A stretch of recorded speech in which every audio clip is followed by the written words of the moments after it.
Today I will tell you about the cartoon monsters versus aliens. In the vast expanses of space, many unusual things happen. Even entire planets explode. And this time, the celestial body flew apart with such force that one piece of it flew all the way to Earth. It was recorded on approach by employees of the polar station, tracking alien activity or passivity. After all, this is the first unidentified object that they saw. According to their calculations, the UFO should land in the town of Modesto. Government services are sent there to intercept guests from space. In the town of Modesto at this moment, Susan Murphy was preparing for the wedding. She is marrying weather forecaster Derek. He is a narcissistic careerist, but he and Susan have the same interests. They are both happy about the upcoming wedding. However, it is not destined to take place. A piece of an unknown planet falls straight on Susan, but she does not die. She absorbs the green glow of the meteorite and returns to the church. During the ceremony, her skin begins to glow, and then Susan increases in size. She smashes her head through the church and scares away all the guests. When Susan tried to save Derek, soldiers appeared and tied her up. She woke up at a secret government base. General Voyager met her and explained that she would never return to her normal life. From that day on, Susan would live locked up with other monsters. At this base, she meets a mad scientist who turned himself into a cockroach to become unkillable. Here she also meets the victim of an experiment, a jelly-like substance named Bob, and the missing link, an ancient half-human found in the ice. Also at this base, there is a creature larger than Susan, an insect brew. He became so huge when he received an adult dose of radiation. Susan also had a camera prepared with a poster of a kitten. Now she is one of them. She was even given a monster named Gigantica. Meanwhile, in the depths of space, a spaceship with a cephalopod named Galactizer was drifting. The onboard computer discovered a substance called quantonium, which it had been looking for a long time. This substance gives incredible strength, and it landed on Earth. It fell right on Susan's head. Galactizer sends his robot there to get quantonium at any cost. The robot lands, and this event has a great resonance. Even the U.S. president arrives to establish contact with the alien. When he rises to this relative of Plankton from the cartoon about SpongeBob, the robot behaves aggressively. First, he breaks the synthesizer that the president was playing, and then tries to break him himself, but the head of state bravely escapes in a helicopter. One-Eyed is attacked with all weapons, but he is protected by a force field that cannot be penetrated. Then the soldiers bravely flee the battlefield. The president calls an emergency meeting, which begins with a cup of coffee. In order for the coffee machine to make a drink, you need to press a button. Exactly the same button is responsible for launching nuclear missiles, and the president constantly confuses them. Having figured out the buttons, he listens to Wyaker's idea. He suggests releasing his monsters against the robot.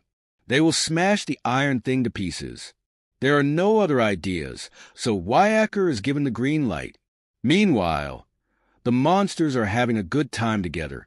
Susan allowed the cockroach doctor to conduct experiments on her to reduce her size, but all of them were unsuccessful. Despite this, Susan does not lose hope of becoming normal again and getting Derek back. At this moment, Wyaker says that a job has appeared for them. They just need to fly to San Francisco and destroy a giant alien robot. After that, they will be allowed to see their families and just live outside the secret base. However, Susan has never been brave. She is afraid of this robot, and the monsters offer her to hide in the deserted city. But the alien robot scanned her and found quantonium in her body. He did not even notice the other monsters and went after Susan.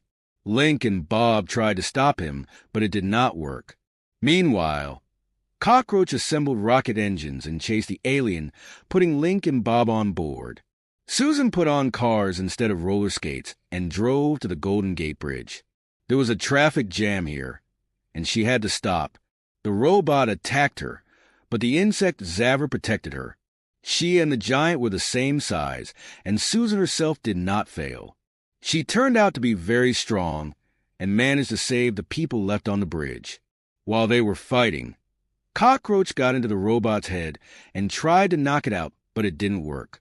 Eventually, the robot was knocked down, and its head was cut off by a bridge support. Galactizer saw this and decided to capture Susan himself. He directed his ship to the ground. After the battle with the robot, Susan was delighted. She finally felt her strength and was able to stand up for herself. The military brought the whole gang to her parents so that they could meet Derek. But Susan's parents were not happy with the monsters on their lawn. In the evening, they threw a party, but the monster you scared all the guests away. Meanwhile, Susan took Derek from work. She simply broke the window and dragged him outside. But Derek didn't want to see her anymore. He explained that they were no longer a couple and had to break up.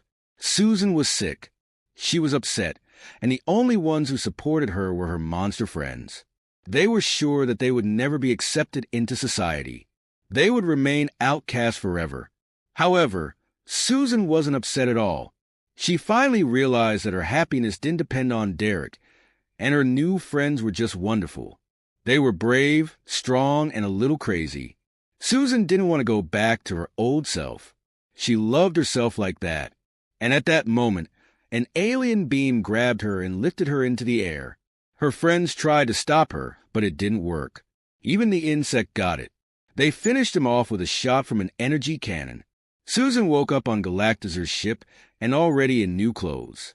The cephalopod locked her in an energy cage and was going to pump out the quantonium from her. But Susan was not going to give up so easily.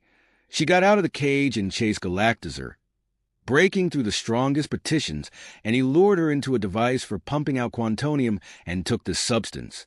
Susan became an ordinary person again. Galactizer began preparing to capture the Earth. He destroyed his home planet, and now he has nowhere to live. So he riveted thousands of his copies, armed them, and was going to send them to Earth. But before that, he broadcasted to the whole world and announced that he would soon destroy almost all of humanity. At that moment, the Link said goodbye to the Insectosaurus, who began to grow a cocoon and decided to destroy the aliens. Voyager equipped him, the Cockroach, and Bob with jetpacks and flew him to the alien ship. While he was distracting the ship's computer, the monsters were able to get inside. Voyager almost died, but still managed to land right on the insect, and at that moment something began to hatch from the cocoon. Galactizer ordered his clone to take Susan to be disposed of, and her friends saved her. They infiltrated the ship, changed into cephalopod uniforms, and passed for their own. Galactizer's copy voluntarily handed Susan over to them, and then Bob accidentally shot the alien. Reunited, the monsters came up with a way to stop the villain. They just needed to blow up his ship before his clones landed on the planet. And to do this, they would need to damage the central power processor. Having found out where it was, the monsters accidentally shot the alien again, and their identities were exposed.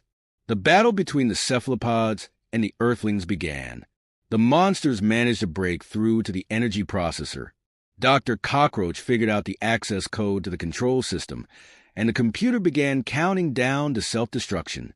Having learned about this, Galactizer ordered his escape pod to be prepared and the quantonium to be pumped into a special tank. He hoped to escape, but Susan prevented him. She voluntarily dropped the sphere with quantonium on herself and became huge again. Now she asked to be called Gigantica. She saved her friends from the collapsing ship, and it exploded along with Galactizer. Gigantica and the other monsters were picked up by the warrior. He flew in on an Insectosaurus, which had now turned into a butterfly. The planet was saved, and people celebrated the monsters.